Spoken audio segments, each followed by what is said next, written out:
서를 토대로 우리 기상청이 분석한 결과인데요. 탄소 배출을 지금 추세로 유지했을 때 벌어질 결코 멀지 않은 미래의 현실입니다. 그래서 이 탄소 줄이기에 지금 전 세계가 움직이고 있습니다. 당장 글로벌 기업 애플이 재생에너지로 만든 부품만 납품을 받겠다 이렇게 선언을 했고, 이런 흐름에 동참한 해외 대기업만 340곳이 넘습니다. 또 탄소 많이 써 만든 수출품에 매기는 관세, 탄소세 도입도 코앞입니다.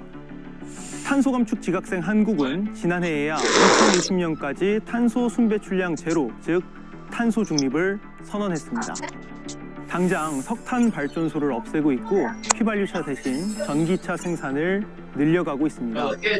석탄과 자동차 산업에서 사라질 일자리만 48만 개입니다. 또 8년 안에 대전광역시 면적만큼 새로 태양광 패널을 설치해야 합니다. 하지만 주민들 설득을 제대로 못해 지지부진합니다.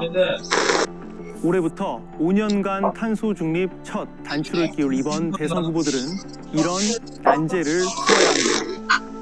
1차 목표는 8년 안에 탄소 40% 감축입니다. 발전 부분에서 대부분 감축을 해야 하는데 전체 발전량의 3분의 2인 석탄과 가스 등 화석연료 비중을 어떻게 낮출지가 관건입니다. 대선 후보들 재생에너지가 답이다, 아니다, 현실적인 대안은 원자력이다 의견이 갈렸습니다. 이호준 기자입니다. 30년까지 전력 생산 비중을 어떻게 정해 에너지 전환에 나설지 물었습니다. 네 후보 모두 석탄 등 화석연료는 줄이거나 퇴출해야 한다 했지만 그 수단을 두고 방점은 다릅니다. 2030년까지 재생에너지 비중을 가장 높이겠다는 건 심상정 후보, 이재명, 윤석열, 안철수 후보 순이었습니다. 그렇다면 원자력 에너지 비중은 어떻게 하겠다는 건지 살펴봤습니다.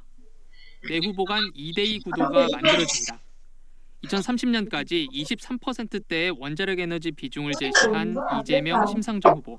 10년 이내에 원전 발전 단가보다 재생에너지, 풍력, 태양광 발전 단가가 더 떨어진다는 게 모두의 예측입니다. 반면 윤석열, 안철수 후보는 이 비중 35%대로 올라갑니다. 결국은 깨끗하고 안전한 효율적인 원자력 발전 이외에는 현재는 대안이 없습니다. 재생에너지 비중을 늘리겠다는 이재명 후보는 전력 송전, 배전망을 재생에너지 위주로 바꾸고 인허가 비용도 낮추겠다고 합니다. 심상정 후보는 재생에너지에 매년 40조 원씩의 투자를 약속했습니다. 두 후보 모두 재생에너지를 확충하는 과정에서 발생 가능성이 높은 전기료 인상 문제 대책은 구체적이지 않습니다.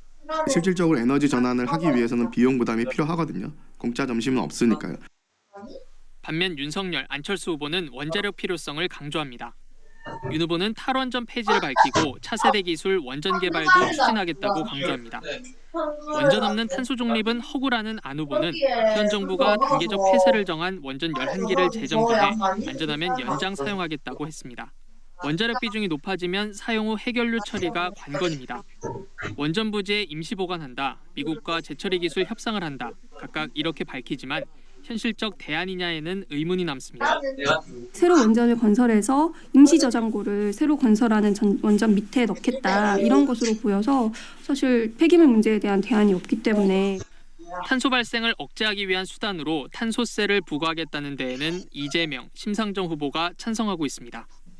2030년 국가 온실가스 감축 목표를 두고도 온도차는 명확합니다. 이재명, 심상정 후보는 더 서두르겠다는 입장. 반면 윤석열, 안철수 후보는 국제사회와의 감축 약속은 지키겠다면서도 조정 필요성을 밝혔습니다. KBS 뉴스 이호준입니다. 수많은 일자리가 사라지고 있고 또 사라질 예정입니다. 이 타격을 줄이려면 일자리 전환 대책도 분명히 필요한데 이 후보들은 여기에 대해서 어떤 공약을 내놨고 부족한 부분은 뭔지 한승현 기자가 짚어봤습니다. 석탄발전소 1, 2호기가 지난해 폐쇄된 충남 보령. 협력사 직원 16명이 일을 잃었습니다. 5, 6호기 폐쇄는 이르면 내년. 발전소 노동자에겐 곧 닥칠 생존 문제입니다. 폐쇄가 된다면 제가 어떻게 해야 될까? 어디로 어떻게 옮기고 계획을 지금 아무것도 세울 수가 없어요. 어떤 준비도 할 수가 없는 상황. 전국 석탄 화력 발전소 58곳 중 절반 수준인 28곳이 12년 뒤 문을 닫습니다. 만여 명에겐 다가오는 일자리 충격입니다.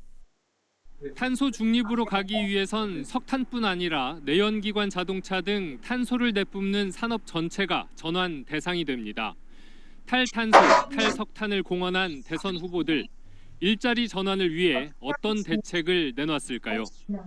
이재명 후보는 기후대응 기금 확대와 직업 재훈련 제공을 제시했습니다. 정의로운 노동 전환의 정착을 위해서 장기 유급 휴가 훈련 제도를 확대 시행하고 노동 전환 지원금 규모를 점차 늘려가겠습니다. 윤석열 후보, 국민과 기업의 준비가 모두 다른 만큼 뒤처지거나 소외된 주체가 없도록 지원하겠다고 했습니다.